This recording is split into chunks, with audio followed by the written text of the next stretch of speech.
ఆధ్యాత్మిక పుత్రులు అంటే ఎలాగైతే ఆధ్యాత్మిక పుత్రులు అంటే ఎలాగైతే భార్య భర్తలు ప్రాపంచిక జీవితంలో పిల్లల్ని కని పెంచి పోషించి వారిని ఒక ప్రయోజనం తీరుస్తారో అదే విధంగా బౌద్ధ సమాజంలో ఎట్టే తీద్దా అదే విధంగా ఆధ్యాత్మిక పుత్రులు మనం ఎవరికైతే ధ్యానము ఆత్మజ్ఞానం బోధిస్తూ వాళ్ళు మనం చేపట్టే ఆధ్యాత్మిక ప్రాజెక్టులు ఇవన్నీ కూడా మన ఆధ్యాత్మిక పుత్రులు అయితే ఆ ఆధ్యాత్మిక పుత్రులు ఏ విధంగా తీర్చిదిద్దాలనేదే ఈ యొక్క కాన్సెప్ట్.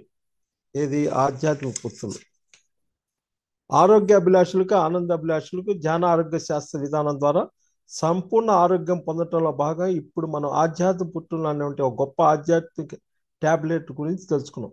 చిన్నపిల్లల్లో వచ్చేటువంటి అనారోగ్య సమస్యలు ముఖ్యంగా ఏ ఇంట్లో అయితే చిన్నపిల్లలకు అనారోగ్య సమస్యలు ఉన్నాయో ముఖ్యంగా ఆధ్యాత్మిక పుత్రులు అన్న ట్యాబ్లెట్ విశేషంగా వాడటం జరుగుతున్నది. స్వీయ అనుభవం డాక్టర్ గారిది.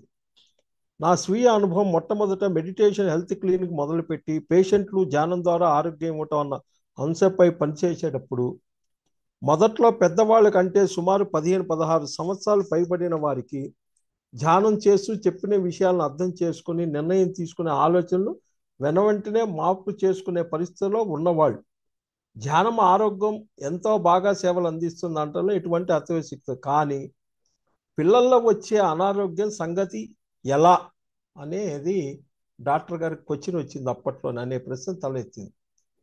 చిన్నపిల్లల సమస్యలు బాగా చిన్నపిల్లలు 10 సంవత్సరాల నుండి 13 సంవత్సరాల లోపు ఉన్నారు. ముఖ్యంగా 1 సంవత్సరం లేదా 2 సంవత్సరాలు లేదా అప్పుడే పుట్టిన పిల్లలు వాళ్ళకు వచ్చే సమస్యలకు ముఖ్యంగా మరి ధ్యానం ఎలా ఉపయోగపడుతుంది, ధ్యానం ద్వారా వారిని ఎలా అభివృద్ధి చేసుకోగలరు అనే ఒక జటిల సమస్య ఎదురవటం మొదలైంది. అయితే ఇక్కడ పిల్లలు పూర్తిగా భావస్వరూపాలు అన్న ఒక మూల విషయాన్ని అర్థం చేసుకొని పిల్లలు పూర్తిగా అనుభవం వచ్చేంత వరకు అంటే వారు వ్యక్తిగా తయారై తమంతట తాము నిర్ణయాలు తీసుకొని బయటపడేంత వరకు తల్లిదండ్రుల యొక్క ఈ పాయింట్ గట్టిగా లెక్కించుకోవాలి. తల్లిదండ్రుల యొక్క ఆలోచన సరళి మరి చుట్టూ ఉన్న పరిస్థితులను బట్టి ప్రధానంగా వాళ్ళని తీర్చుతాయి. కాబట్టి చుట్టూ ఉన్నటువంటి పరిస్థితులే మరి ఆ తల్లిదండ్రులు లేదా కుటుంబంలో ఉన్నటువంటి సభ్యుల యొక్క ఆత్మజ్ఞానం మరి ఆధ్యాత్మిక పరిస్థితిపై శక్తి యొక్క పరిస్థితిని బట్టి మీ ఆరోగ్యంపై ఆధారపడి అన్నటువంటి ఒక గొప్ప సత్యాన్ని తెలుసుకోవడం జరిగింది. ఆ విధంగా పుట్టకు వచ్చేదే ఆధ్యాత్మిక పుత్రులు అన్నటువంటి స్పిరిచువల్ ట్యాబ్లెట్. అంటే అక్కడ ఉన్న తల్లిదండ్రులు ఆ కుటుంబంలో ఉండే సభ్యులు ఆత్మజ్ఞానం ఆధ్యాత్మిక పరిస్థితిపై ఆధారపడి అనారోగ్య నిర్మూలన. ఎప్పుడైతే పిల్లల్లో అనారోగ్యం ఉంటుందో ముఖ్యంగా తల్లిదండ్రులు ఇద్దరు పూర్తిగా ఆధ్యాత్మిక శాస్త్రాన్ని అధ్యయనం చేయడానికి శ్రీకారం చుట్టాలి. ఏ ఇంట్లో అయితే పిల్లలకి సమస్య ఉందో ఫస్ట్ తల్లిదండ్రులు ఆధ్యాత్మిక శాస్త్రాన్ని అధ్యయనం చేయడానికి శ్రీకారం చుట్టాలి అనేదే మూల సూత్రం. ఇంకా వివరంగా చెప్పాలంటే తల్లిదండ్రులు ఇద్దరు ధ్యానం నేర్చుకొని ఆత్మశాస్త్రాన్ని అధ్యయనం చేస్తూ తమను తాపు తీర్చిదిద్దుకున్నప్పుడు వారు ఎటువంటి బాధ అనుభవించవలసిన అవసరం లేదు.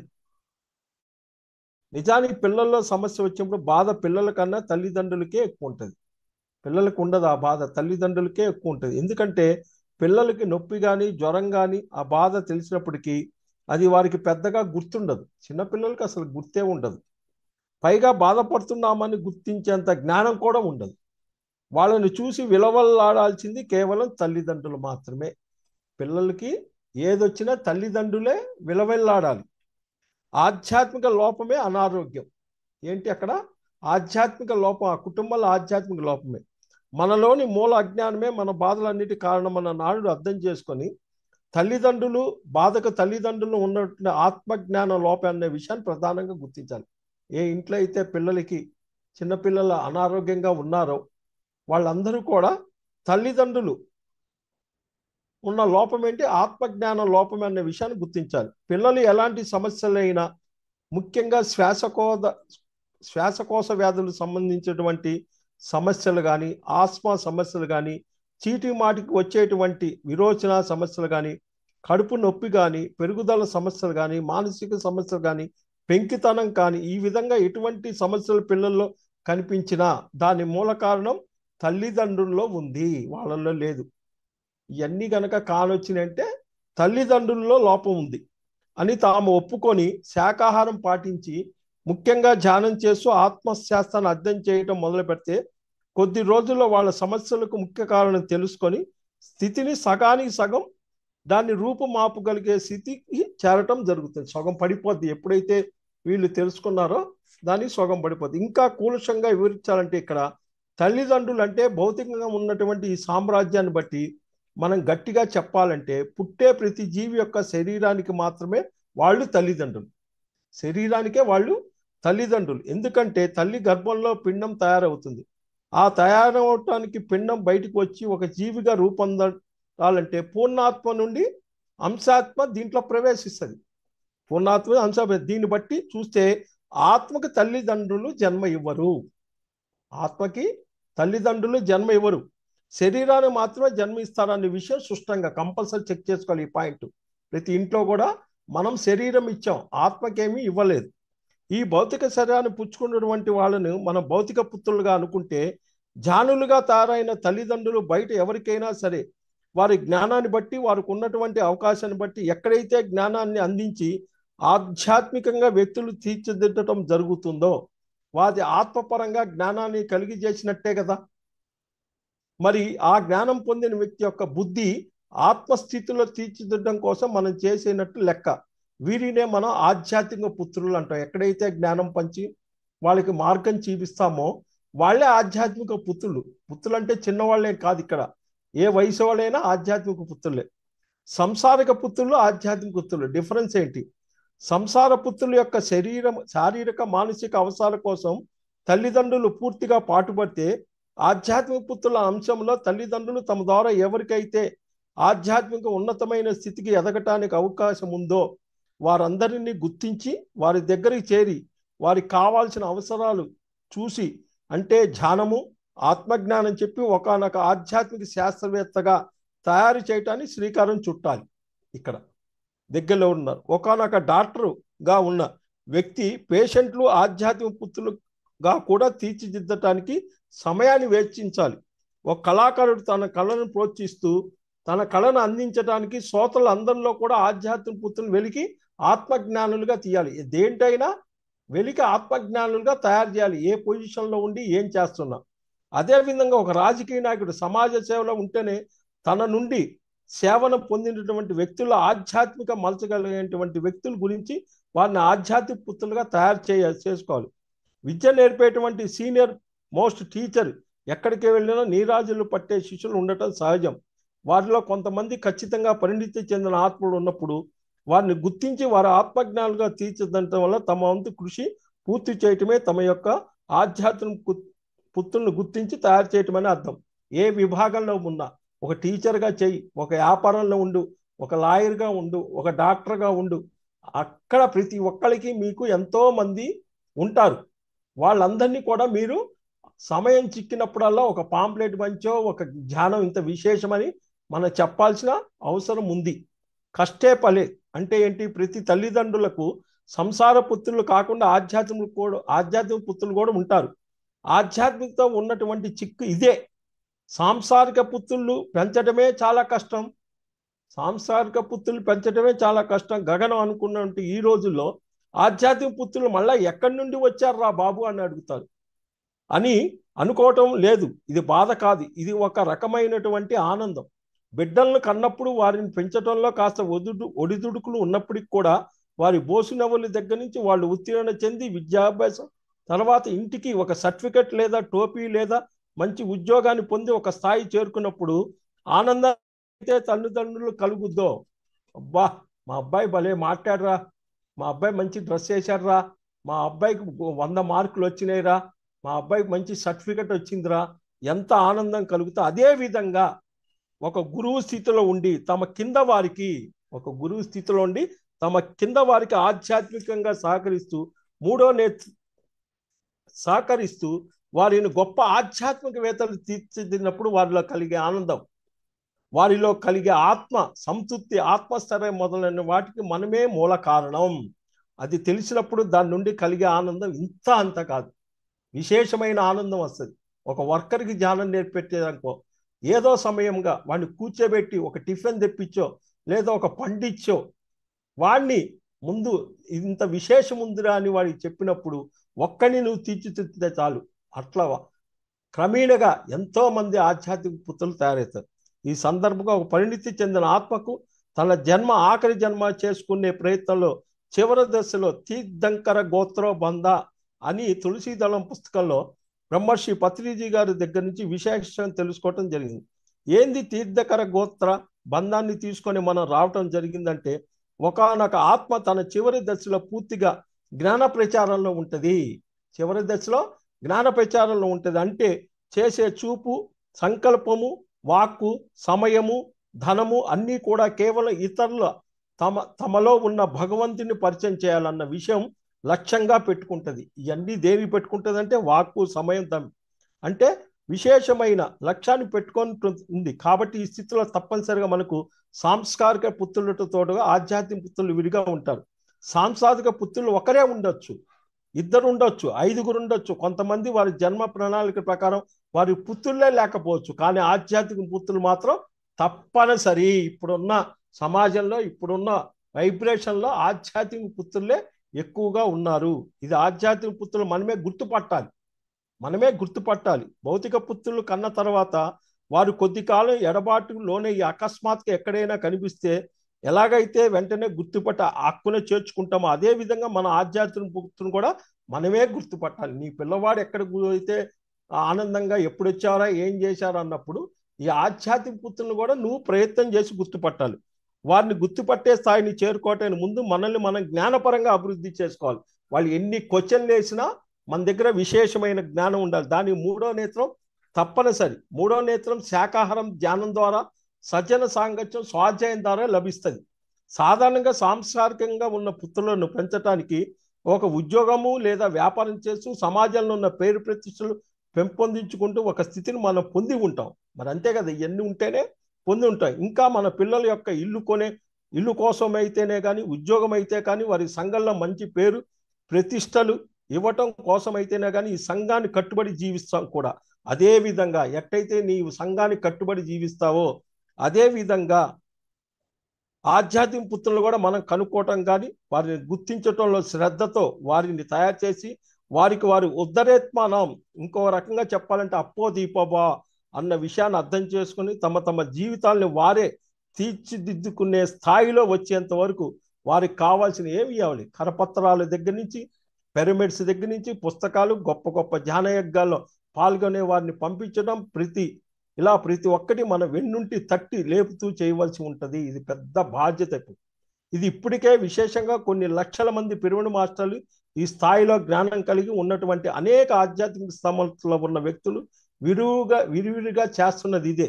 వెరసిటీ సాంస్కారిక పుత్రులు, ఆధ్యాత్మిక పుత్రులు ఇద్దరికి సమానంగా ఇద్దరికి సమయాన్ని కరెక్ట్గా ఇవ్వాలి. ధనాన్ని కానీ, సంకల్పాన్ని కానీ కేటాయించి వారి అభివృద్ధికి తోడ్పడినప్పుడు మాత్రమే మన ఆధ్యాత్మిక పుత్రులను పూర్తి స్థాయిలో న్యాయాన్ని చేకూర్చినట్టు. నువ్వు నీ యొక్క సొంత పుత్రులకి న్యాయం చేకూర్చాలంటే బయట ఇస్తే అప్పుడు వస్తుంది లెక్క. నిజానికి ఆధ్యాత్మిక పుత్రులు మన సాంస్కారిక పుత్రులతో పోస్తే ఏ ఒక్క విషయంలో తక్కువ కాదు అన్న విషయాన్ని తల్లిదండ్రులు అర్థం చేసుకొని ఇక్కడ శ్రమించినప్పుడు మాత్రమే ఇక్కడ సాంస్కారిక పుత్రుల ఆరోగ్యం, ఆనందం అనేది పొందటం జరుగుద్ది. గుర్తుంచుకోండి, ఏదైనా సరే నీ కొడుక్కి ఇబ్బందులున్నా, ఏం చేయినా, ఆఖరికి వివాహం అయినా కానీ జీవిత ధ్యేయంలో ఇది వండర్ఫుల్ పాయింట్. ఎవరైతే తల్లిదండ్రులు ధ్యానము, జ్ఞానము చేసి విశేషమైన ప్రచారం చేస్తారో ఆ వైబ్రేషన్ అంతా పిల్లలకు పోతుంది. ఇది నా జీవితంలో నేను కళ్ళారా చూసాను. ఇది నా జీవితంలో కళ్ళారా చూశాను నేను మా అబ్బాయి జీవితంలో. కాబట్టి ఆధ్యాత్మిక పుత్రుల్ని ఎప్పుడైతే నువ్వు వాడికి, అది వయసుతో సంబంధం లేదు, దాన్ని నువ్వు ఎతికి పట్టుకోవాలి. ఎట్లా, నువ్వు ఒక పాంప్లెట్ కొట్టించి దాని మీద నీ పేరు, నీ అడ్రస్ ఉంటే వాళ్ళే వస్తారు. ఎక్కడో చాట కింద పడుద్ది, వాడు ఎక్కడో దొరుకుతాడు, వాడు నీ దగ్గరకు వస్తాడు. అట్లా మనం కంపల్సరీ చెయ్యాలి. జీవితం ట్రైన్ పట్టాలు వంటిది. ఎలాగైతే రైలు పట్టాలు రెండు ఒకదాని పక్కన ఒకటి కలిసి సరిసమానంగా వెళ్తాయో, పరిణితి చెందిన ఆత్మ జన్మ తీసుకునే ముందు అందరూ తల్లిదండ్రులు ఆధ్యాత్మిక పుత్రులు అన్న విషయాన్ని అర్థం చేసుకుంటారు. జన్మ తీసుకునేటప్పుడు ఇది డిజైన్ అయి ఉంటుంది. తమ యొక్క ఆధ్యాత్మిక పుత్రులు చేరుకోవడానికి తాము నేర్చుకోవాల్సిన ఆధ్యాత్మిక శ్లోకాలు, నువ్వు వాళ్ళ దగ్గర పోవాలంటే నీకు మంచి శ్లోకాలు కంఠస్థం పెట్టడం, దాన్ని శాస్త్రీయంగా పాడటం, సంగీతం నేర్చుకోవటం, భాషలు నేర్చుకోవటం, కళలు నేర్చుకోవటం, ఎన్నో ఆధ్యాత్మిక పుస్తకాలు చదివి చివరగా తమ యొక్క స్వీయ అనుభవం పొందిన తద్వారా మరింత బాగా చెప్పటం, వాటి ద్వారా బాగా విశ్లేషణ బాగా చెప్పటం వంటి విశేషంగా చేయటానికి నిర్ణయించుకొనే వస్తారు. వీళ్ళంతా కూడా ఈ రకంగా నిర్ణయించుకొని వస్తారు. ఇలా అనుకున్నప్పుడు దాన్ని నెరవేర్చడానికి పల్లె ప్రాంతంలో ప్రచారం చేయడానికి వచ్చిన వాళ్ళు, పల్లె ప్రాంతంలో సేవ చేయటం, పట్టణ ప్రాంతంలో సేవ చేయడానికి వచ్చిన వాళ్ళు పట్టణ ప్రాంతాల్లో చేయటం, ఇలా ఏ స్థాయిలో ఏ రకమైన ఆకట్టుకొని మన ఆధ్యాత్మిక పుత్రులు చేరుకోవటం కోసం నిర్ణయించుకొని వచ్చాము. ఆ రకంగా వారిని చేరుకోవటంలో తల్లిదండ్రుల యొక్క బాధ్యత అర్థం చేసుకోవాలి. ప్రతి తల్లిదండ్రులు ఇది యొక్క మీ బాధ్యత. లోక కళ్యాణం కోసం మీరు అందరూ డిజైన్ అయి వచ్చారు, ఊరక ధ్యానంలోకి రాలేదు. కాబట్టి ఇది ఒక మీ బాధ్యత. అక్కడ సాంసారిక పుత్రుల యొక్క అభివృద్ధి ఆనందం కోసం ప్రాపంచిక సంఘం ఉన్నట్లే ఇక్కడ కూడా ఆధ్యాత్మిక తీర్చడానికి ఒక ఆధ్యాత్మిక సంఘంతో పాటే మనం ఖచ్చితంగా వెళ్ళవలసి ఉంటుంది. ఇక్కడ ఖచ్చితంగా వెళ్ళటం అనేది అంటే ఒక నియమం కాదు. ఇటువంటి ఆనందాన్ని పొందటం కోసమే మనం ఈ జన్మ తీసుకున్నాం. కాబట్టి ఆనందాన్ని పొందటం అని అర్థం చేసుకోవాలి. ఆధ్యాత్మిక అంటే కోరి కష్టం. నిజానికి ఆధ్యాత్మిక శాస్త్రము అంటే కోరి కష్టం. నిజానికి ఆధ్యాత్మిక శాస్త్రం నేర్చుకోవటం వెళ్ళటం అంటే కోరి కష్టాలు తెచ్చుకోవటమే. ఓ గురువుతో వెళ్ళటం అంటే అంత సాధారణ విషయం కాదు. ఎన్నెన్నో పరీక్షలు పెట్టి మనల్ని శోధించడం జరుగుతుంది, ఎన్నో కష్టాలు గురి చేయటం అవుతుంది. అయినప్పటికీ అది మన యొక్క ఆత్మ పరిణతి కోసం తెచ్చుకొని వచ్చింది అన్న విషయాన్ని అర్థం చేసుకోవాలి. వస్తుంటాయి ప్రతిసారి కొట్టినా గుద్దినా తిట్టినా చేసినా ఇవన్నీ మన యొక్క ఆత్మ పరిణతి కోసం తెచ్చుకొని వచ్చింది అన్న విషయాన్ని అర్థం చేసుకొని అది మన ఆధ్యాత్మిక పుత్రులు చేరుకోవటంలో భాగాన్ని అర్థం చేసుకోవాలి. ఆ దశలు అన్నిటినీ దాటి సరైన తల్లిదండ్రులుగా మనం తీర్చిదిద్దుకున్నప్పుడే మన సాంస్కృతిక పుత్రుల యొక్క మన పుత్రుల యొక్క ఆరోగ్యం పొందగలం. అక్కడ ఎక్కడైతే హెల్త్ ప్రాబ్లం వచ్చినాయంటే బయట ఎత్తుకోవాల్సిందే. ఈ విషయం చదువుకున్నటువంటి తల్లిదండ్రులు సుష్టంగా ఇప్పుడు పిల్లల్లో ఉన్నటువంటి అనారోగ్యానికి ఆత్మరగా వాళ్ళు అనుకున్నటువంటి బాధ్యత నుండి వాళ్ళు ఎంతవరకు దూరంగా ఉన్నారని పోల్చుకున్నప్పుడు రెండు సరిసమానంగా ఉంటాయి. ఏదైతే మనం మిగతా ఆధ్యాత్మిక ట్యాబ్లెట్లో శరీరంలో వివిధ భాగాల్లో అనారోగ్యం వచ్చినప్పుడు ఆయా భాగానికి తగ్గట్టుగా, అంటే గొంతు భాగానికి వాక్క్షేత్రం గురించి, కళ్ళ గురించి ప్రతిష్టలం గురించి, అనాథ చక్రానికి ఇవ్వటం మొదలైన ఆయా భాగాల జ్ఞానాన్ని బోధిస్తామో పిల్లల్లో కూడా వచ్చే అనారోగ్యాలు సరిసమానంగా వారి ఆధ్యాత్మిక పుత్రులు ఆయా ప్రాంతాల్లో తల్లిదండ్రులు పూర్తిగా కృషి చేసినప్పుడే, ఎట్టయితే ఏ డిసీజ్కి ఏదైతే మేము ఇచ్చేస్తామో అట్లానే కృషి చేసినప్పుడే భౌతికంగా ఉన్నటువంటి పుత్రులకు ఆయా సమస్యలు పూర్తిగా సరిదిద్దబడతాయన్న విషయం అర్థం చేసుకోండి. ఇక్కడ స్విచ్ చేస్తే అక్కడ లైట్ ఎలా వెలుగుతుందో అదే విధంగా ఆధ్యాత్మిక పుత్రులపై పూర్తిగా శ్రద్ధ కనబరించి వారికి చేయవలసిన స్థాయిలో చేసినప్పుడు కూడా సాంసారిక పుత్రుల్లో సరిపడా ఆరోగ్యం ఆనందం వచ్చి తీరుతాయి. ఇది 100% అన్నదే 16 సంవత్సరాల యొక్క ధ్యాన ఆరోగ్య వైద్య విధానం యొక్క నిరూపణ. ఆధ్యాత్మిక పుత్రులన్న అంశం కూలశంగా ఉన్నటువంటి వివరణ. ఆధ్యాత్మిక జాగ్రత్తలు ఏంటి, దీనితో పాటుగా ముఖ్యంగా ప్రారంభ దశలో ఉంటే, ముఖ్యంగా సంవత్సరం నుండి 5 సంవత్సరాల లోపు ఉన్న పిల్లల్లో అనారోగ్యం ఉన్నవారు ప్రధానంగా తీసుకోవాల్సినటువంటి కొన్ని ముఖ్య సూచనలు మనం ఈ సందర్భంగా తెలుసుకుందాం. సంవత్సరం లోపు ఉన్న పిల్లలకి ముఖ్యంగా ఎప్పుడు పిరమిడ్ కిందనే ఉంచాలి. అనారోగ్యంతో ఉన్నవాడు కానీ ఎప్పుడైనా కనీసం 2x2 pyramid, 3x3x2 4x5 పిరమిడ్ని మంచాన్ని అమర్చుకొని pyramid కిందనే వాళ్ళు పడుకోబెట్టి ఉంచడం వల్ల ఆ పిరమిడ్ శక్తి మామూలు కన్నా 3 రెత్తులు విషమయ శక్తి అధికంగా తీసుకొని, అంతేకాకుండా చిన్నపిల్లల్లో ఇంట్లో ఆడుతున్నప్పుడు పాడుతున్నప్పుడు వెనక శ్రావ్యమైనటువంటి సంగీతాన్ని, ముఖ్యంగా వాయిద్య సంగీతం మ్యూజిక్ అంటే రవిశంకర్ సితార్, అదేవిధంగా పృథ్వీజీ వేణునాదం కానీ బ్యాక్గ్రౌండ్ ఉంచి ద్వారా దాని నుంచి ఎంతో శక్తి ఆనందం కలుగుతాయి. అంతేకాకుండా రోజులో కొద్దిసేపు వారిని చెట్లు మొక్కలు ప్రదేశాల్లో ఉంచాలి. నదీ తీరాల్లో, పార్కుల్లో, దేవాలయాల్లో, ప్రాంగణాల్లో పిల్లలను ఉంచటం ద్వారా మంచి శక్తి స్థాయిలో వాళ్ళు ఉండటానికి అవకాశం ఉంది. ఎక్కువగా పిరమిడ్ జలం అంటే పిరమిడ్ కింద పెట్టిన నీళ్లు ఉంచి నీటిని వారికి తాగించడం వల్ల దాని ద్వారా అధిక శక్తి అంతేకాకుండా తల్లిదండ్రులు ఇద్దరు ముఖ్యంగా తల్లి బిడ్డ పడుకున్నప్పుడల్లా ధ్యానం చేయాలి. ఎటువంటి సంకల్పాన్ని పెట్టుకోరాదు, సరికదా. అనారోగ్యం తగ్గాలని అనుకోవాల్సిన అవసరం లేదు.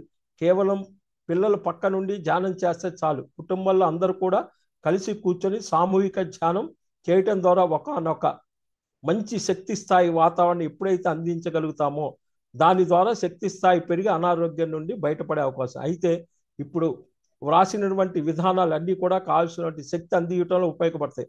ఆధ్యాత్మిక పుత్రులు అన్న అంశం మాత్రం చాలా ప్రధానమైనది. కాబట్టి శక్తిని పూర్తిగా అందించి ఒక శక్తి స్థాయిలో వాతావరణం పెంచడం కోసం ఈ పిరమిడ్ శక్తి, పిరమిడ్ నీరు, మొక్కలు పెంచడం, సంగీతం వినటం, సామూహికంగా చేయటం వంటి ఉపయోగపడే తల్లిదండ్రులు గొప్ప గొప్ప ఆధ్యాత్మిక పుస్తకాలు చదివి సజ్జన సాంగత్యం చేసి వారి జ్ఞానానుభవాలు వాటికి ఎప్పుడు తమ అభివృద్ధి పరుచుకుంటూ తమ యొక్క ఆధ్యాత్మిక పుత్రులను శ్రద్ధ కనపరుచుటూ ద్వితీయ అంశంగా అర్థం చేసుకోవాలి. కాబట్టి ఎవరైనా పేషెంట్ కొత్తగా వచ్చినప్పుడు జ్ఞానులు కాకపోతే మొట్టమొదటి చెప్పేటువంటి కేవలం శక్తి వృద్ధి చేసే 5 అంశాలు మాత్రమే. శక్తిని వృద్ధి చేసే 5 అంశాలు. మరి ముఖ్యంగా విషయం కొత్త వారికి ఇంటిని పూర్తిగా శాకాహారం చేయమని చెబుతాం. ఏమాత్రం ఇంట్లో మాంసాహారం వండినా తిన్నా ఏం చేసినా కూడా తద్వారా వచ్చే చెడు కర్మతో ఇల్లంతా కూడా మనకు అనారోగ్యాలే అన్న విషయం ముఖ్యంగా గుర్తుపెట్టుకోవాలి. మాంసాహారం పాపాహారం అన్న ప్రధాన సూత్రం అర్థం చేసుకొని ముందు మాంసాహారం ఇంట్లోంచి పూర్తిగా తీసేయాలి. గుడ్డుతో సహా మాంసాహారాన్ని విన్నాడి పూర్తి శక్తిని పొందుతున్నటువంటి ముందు తెలియజేయటం అన్ని బేబీకి చేస్తూ తల్లిదండ్రుల ఆత్మజ్ఞానం పట్ల దృష్టి సాల్చి వరుస ఆధ్యాత్మిక పుత్రులన్న ఆధ్యాత్మిక తల్లిదండ్రులు పూర్తిగా అర్థం చేసుకుని భావితరాలకి ఆరోగ్యవంతమైన ఆనందమైన సాంస్కారిక పుత్రులను ఆధ్యాత్మికత అందివ్వగలరని, ఇది పరోక్షంగా తల్లిదండ్రుల యొక్క మోక్ష ప్రాప్తి దారి తీర్చడంలో ఎటువంటి అతిశక్తి లేదు. అంటే ఇక్కడ ఎలాంటి చిన్నపిల్లలకి సమస్య వచ్చినా ఫస్ట్ తల్లిదండ్రుల్లోనే మూల అజ్ఞానము. వాళ్ళు కంపల్సరీ నేర్చుకోవాలి. ఆ పిల్లల్ని ఎట్లా పెంచాలి, ఎట్లా చెయ్యాలి అనేది దారి దొరికినప్పుడే నీకు మీ యొక్క భౌతిక పిల్లలకి బయటికి పోద్ది. ఇది ఎట్లా వస్తుంది? కళల్లో గర్భం దాల్చినట్టు వచ్చే కళలు, ప్రసవానికి సంబంధించిన కళలు, అదేవిధంగా చిన్నపిల్లల కళల్లో మరి ధ్యాన అనుభవాల్లో కనిపించినప్పుడు అది కేవలం ఆధ్యాత్మిక పుత్రుల్ని దారి తీసుకురావటానికి అర్థం చేసుకోవాలి. ఏమంటే మాకు చిన్నపిల్లలు కానొస్తున్నారు, కళల్లో ఇట్లా వస్తున్నాయి అని అనుకుని ఎవరికైతే వచ్చినా ఫస్ట్ మీరందరూ కూడా ఆధ్యాత్మిక పుత్రుల్ని రెడీ చేసుకోవాలి. కొన్ని సందర్భంలో పిల్లలు పుట్టకుండా ఆపరేషన్ అయిన తర్వాత వారికి గర్భం దాల్చినట్టు అనుభవము, కళలు సహజంగా దాన్ని ఆధ్యాత్మిక పుత్రులు గర్భంగా త్వరలో వారి ద్వారా తయారయ్యబోయే నూతన జ్ఞానులుగా గుర్తించాలి. గర్భాధారణ ఆపరేషన్ చేయించుకుంటారు, మళ్ళా గర్భం దాల్చినట్టు గనక కళ వచ్చిందంటే ఇమ్మీడియట్గా ఆధ్యాత్మిక పుత్రుల్ని తయారు చేయాలి. ఒకసారి స్వీయ శక్తితో తల్లిదండ్రులు సంపూర్ణ ఆరోగ్యం 12 టాబ్లెట్లు మొదటి 6 శ్రమించాక మిగిలి ఉన్న కొద్దిపాటి అనారోగ్యాన్ని పిల్లల్లో తగ్గించడానికి వారికి అనారోగ్య అంశాన్ని దగ్గరగా ఉన్న చక్రం యొక్క జ్ఞానం మీద ఆయా భాగాల మీద అంశం పుట్టుబాలి. అంటే ఏ చక్ర స్థాయిలో ఏ అనారోగ్యం వచ్చిందనే దాని మీద పట్టు పెట్టాలి తల్లిదండ్రులు.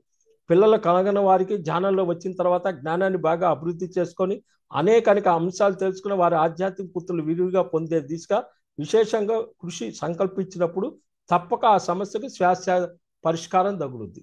అది తెలుసుకొని ఆ పరిస్థితి చేసినప్పుడు వాళ్ళకి వస్తుంది. పిల్లలు చదువుకు సంబంధించిన, సాంఘిక పరివర్తనకు సంబంధించిన, ఉత్తేజానికి సంబంధించిన సమస్య తలెత్తినప్పుడు తల్లిదండ్రులు వారి ఆధ్యాత్మిక పుత్రుల యొక్క సంఘ ధర్మంపై విశేషంగా కృషి సల్పి పరస్పర సంబంధాలు తెలుసుకోవడం దృష్టి సారించాలి.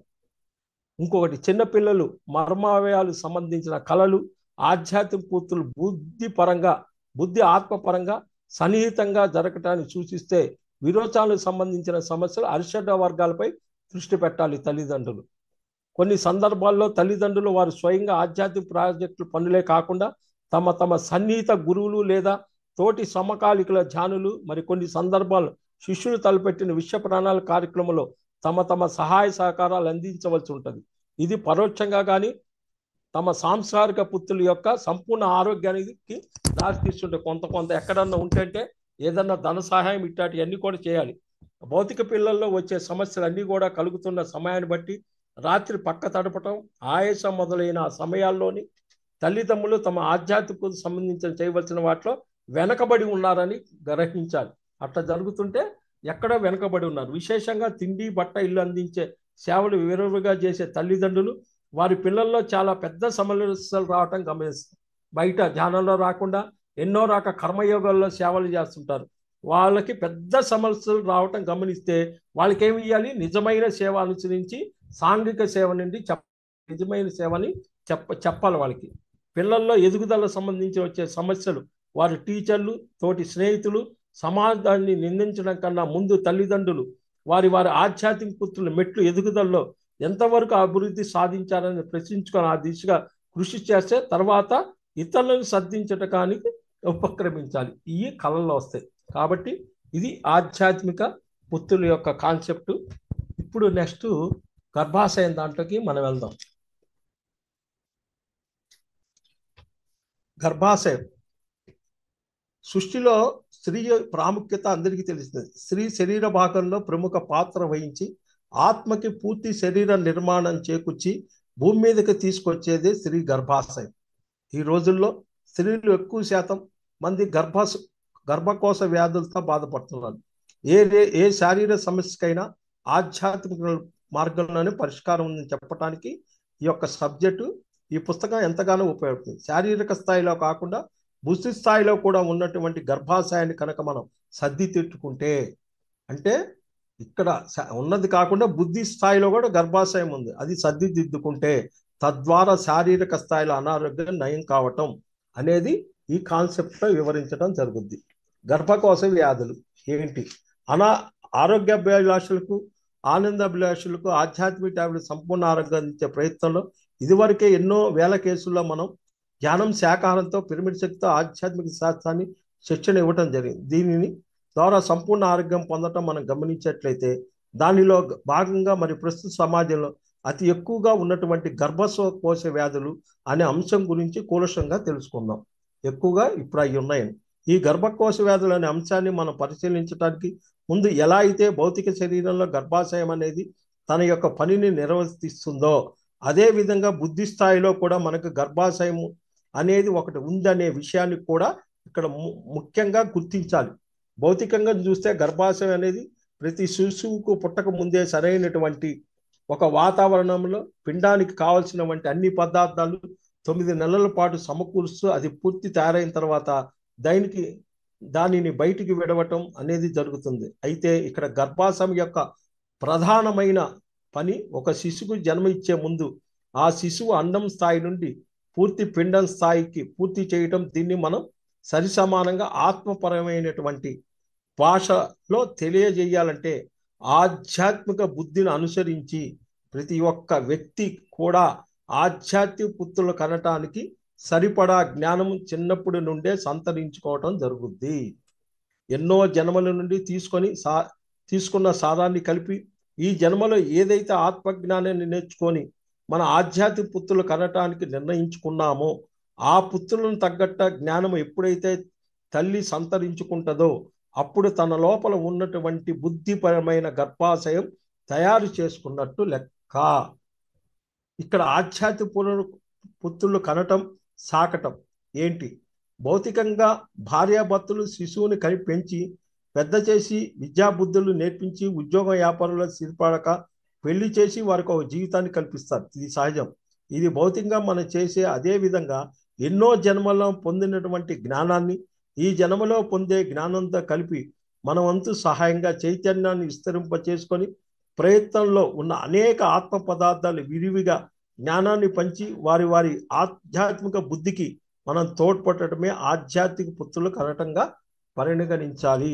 అయితే ఇతర వ్యక్తులు ఆధ్యాత్మిక జీవితంలో కొత్తగా వచ్చేటువంటి చైతన్యవంతుల్ని చేయటం అనే దాన్ని ఆధ్యాత్మిక పుత్రులు కనడంగా భావిస్తే ఎవరైతే ఆధ్యాత్మిక జ్ఞానం సంపార్జనలో ఒక ముప్పుచ్చుగా తీవ్రమైన తపతో ఎదుగుతూ ఉన్నారో వారికి పూర్తిగా తోడ్పడి మరింత జ్ఞానాన్ని వారికి అందజేయటం అనేది ఈ ఆధ్యాత్మిక పుత్రులు సాగటం మనం గమనించవచ్చు. కాబట్టి మన ఆధ్యాత్మిక పుత్రుల యొక్క ప్రగతిని బట్టే మన సాంసారిక పుత్రులు ఉంటుంది. దీనినే మనం ఆధ్యాత్మిక పుత్రులు అనే అంశంలో ఇందాక చెప్పుకున్నాం. అనేక అంశాలు ఆధ్యాత్మిక పుత్రుల యొక్క పుట్టకు సంబంధించే గర్భాశయం. అంటే మనం ధ్యానంలో వచ్చిన తర్వాత ఒకసారి శాకాహారం పాటించి మొదలు పెడితే అనేక మంది శాకాహారాలు తీర్చిదిద్దటం భాగంలో మొదట్లో మనం అనుభవాన్ని మాత్రం చెబుతుంటాం. రాను వాటికే కనుక మన జీవిత ధ్యేయంగా తీసుకున్నట్టయితే యోగి వేమన కొన్ని పద్యాలు, అదేవిధంగా భజగోవిందం నుండి శ్రీకృష్ణుడు సందేశం నుండి ఎంతో మంది అయితే ఆధ్యాత్మిక వేస్తలు ఈ శాకాహార యొక్క విలువను గురించి తెలియజేశారో అటువంటి శ్లోకాలను కంఠస్థం చేసి వాటిని ఉపయోగిస్తూ చెప్పడం అనేది ఏదైతే ఉందో మరింత శ్రోతలను అతి త్వరలోనే ఆకట్టుకొని అందరినీ శాకాహారులుగా దించటం జరుగుతుంది. నిష్ఠాతులు కావటం అంటే ఏంటి? అదే విధంగా మన సంగీతం ద్వారా ప్రజల్లోకి వెళ్ళి మన ఆనందాన్ని పొందుతూ మరింత ఆనందాన్ని అందరికీ తెలియజేలుకున్నప్పుడు ఆ సంగీతంలో ఒక స్థాయికి ఎదగటం అనేది కూడా ఆ తల్లి యొక్క జ్ఞానంగా పరిగణించాలి.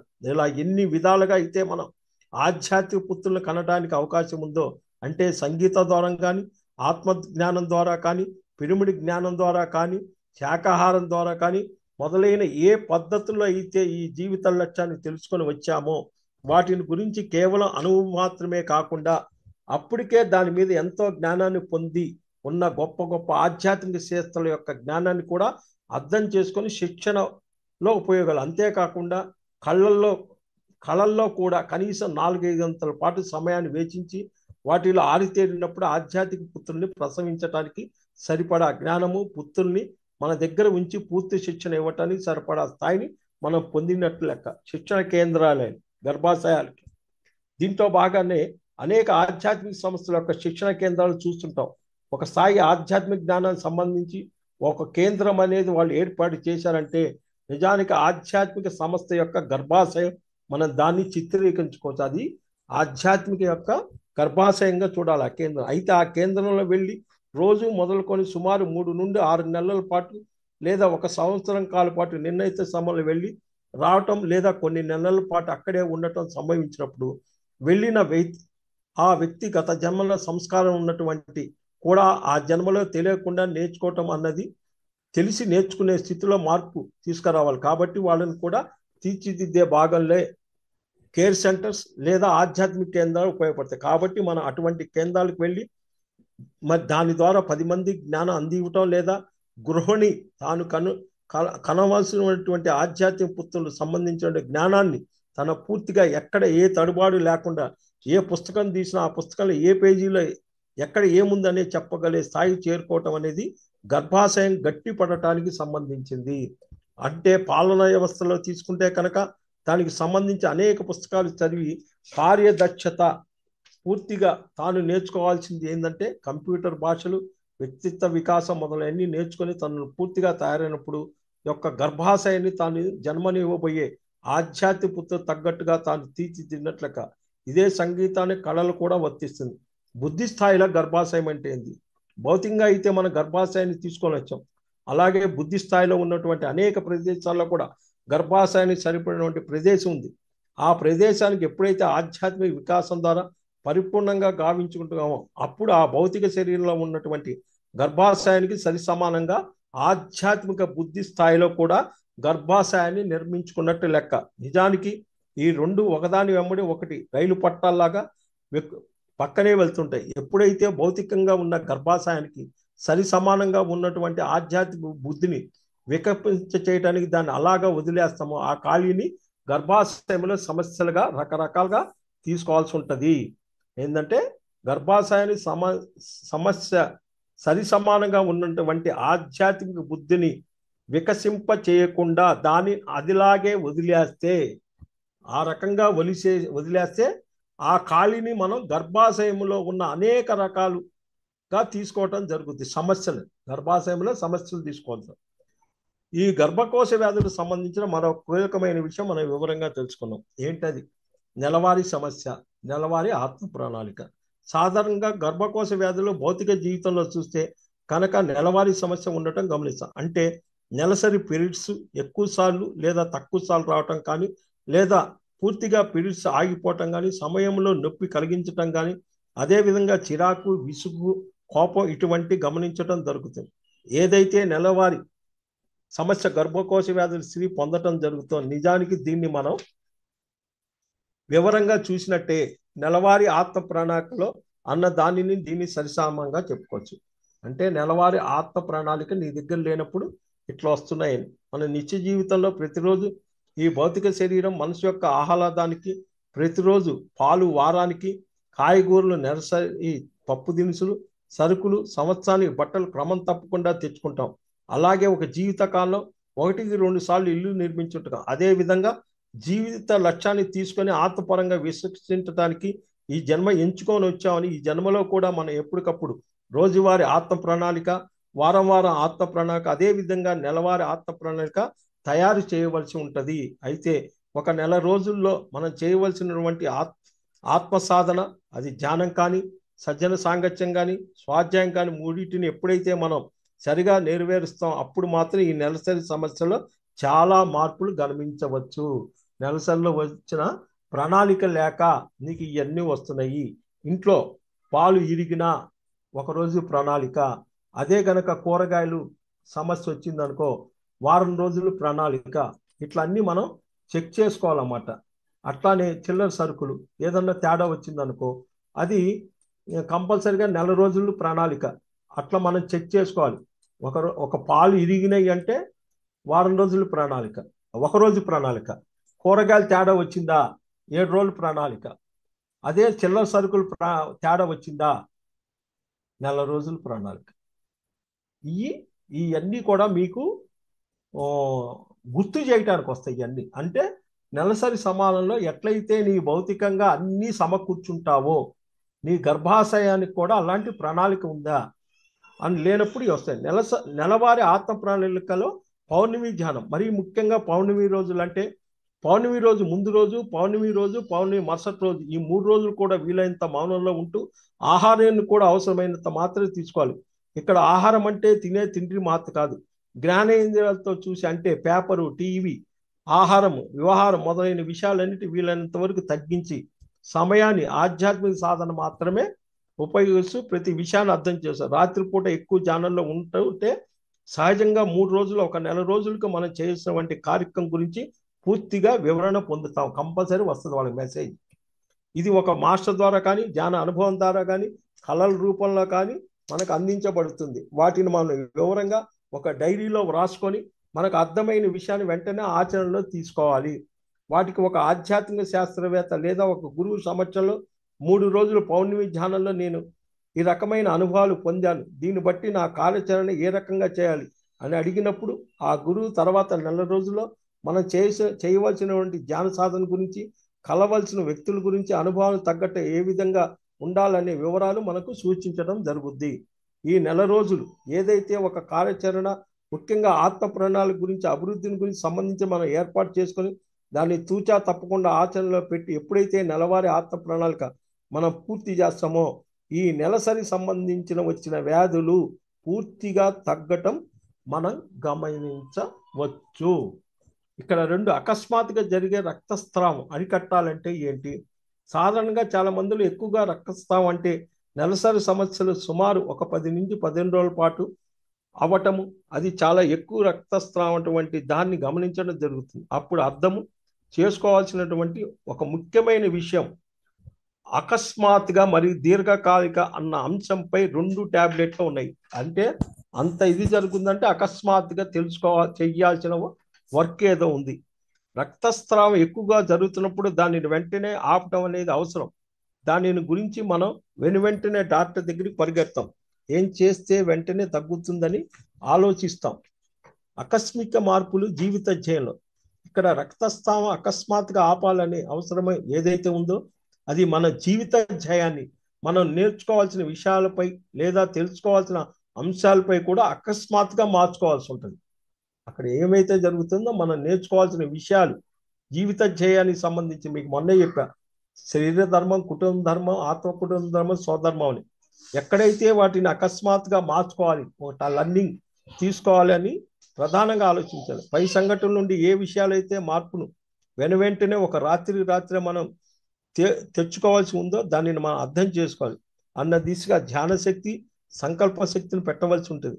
దీర్ఘకాలిక సంఘటనలు ఈ రోజు లేదా రేపు అన్నట్టుగా మనం అనేక అవకాశాలు ఎదుర్కొంటూ కొద్దిగా నేర్చుకుంటూ వెళ్ళబడుతుంది. కానీ ఈ అకస్మాత్ సంఘటనలు మాత్రం వెంటనే మార్పు చేసుకోవాల్సిన పరిస్థితి ఏర్పడుతుంది. కాబట్టి ఎక్కువ రక్తస్రావం అవుతూ ఒక సీరియస్ స్టేజ్లోకి వెళ్తుంది అని మనకు అనిపించినప్పుడు ఏ విషయాన్ని నేను వెంటనే మార్పు చేసుకోవాలి, నేను ఏ విషయాన్ని వెంటనే మార్పు చేసుకోవాలి, ఏమిటి అనేది నాకు తెలియాలి అని ఎప్పుడైతే ఒక తపన కలిగి ఉంటామో అప్పుడు ధ్యానంలో ఆచార సాంగత్యంలో ద్వారా త్వరగా మార్పుకోవాల్సిన అంశాన్ని మనం కనుక్కోగలం. ధ్యానంలో కానీ ఆచార సాంగత్యం, మా దగ్గర ఆచార సాంగత్యంలోకి వస్తే దాన్ని ఎట్లా మార్పు చేసుకొని ఇది కూడా మనం ముందుగా అనుకుట్లుగానే ఆధ్యాత్మిక పుత్రులు తయారు చేయటం లేదా కనటం వంటి అంశానికి సంబంధించింది అయి ఉంటుంది.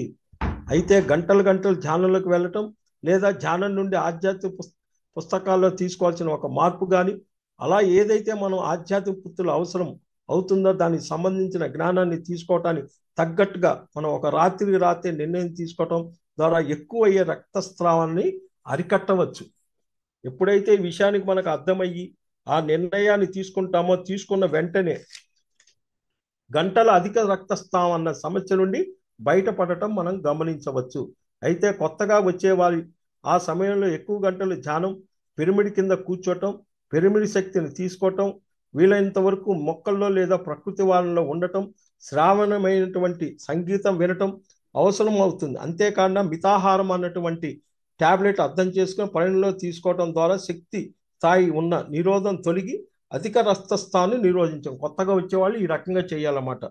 అయితే ఇలా 2 లేదా 3 సార్లు జరిగిన దాన్ని పూర్తిగా మనం నిర్వహించగలగాలి అనుకున్నప్పుడు పైన తెలిపిన అకస్మాత్తుగా తీసుకోవాలన్నటువంటి నిర్ణయాలు తీసుకోవటం, ఇంకా సీనియర్స్గా ఉన్న వాళ్ళ విషయంలో మనం గమనించినట్టయితే వారిని వెంటనే గ్రహించి మార్పు తెచ్చుకునే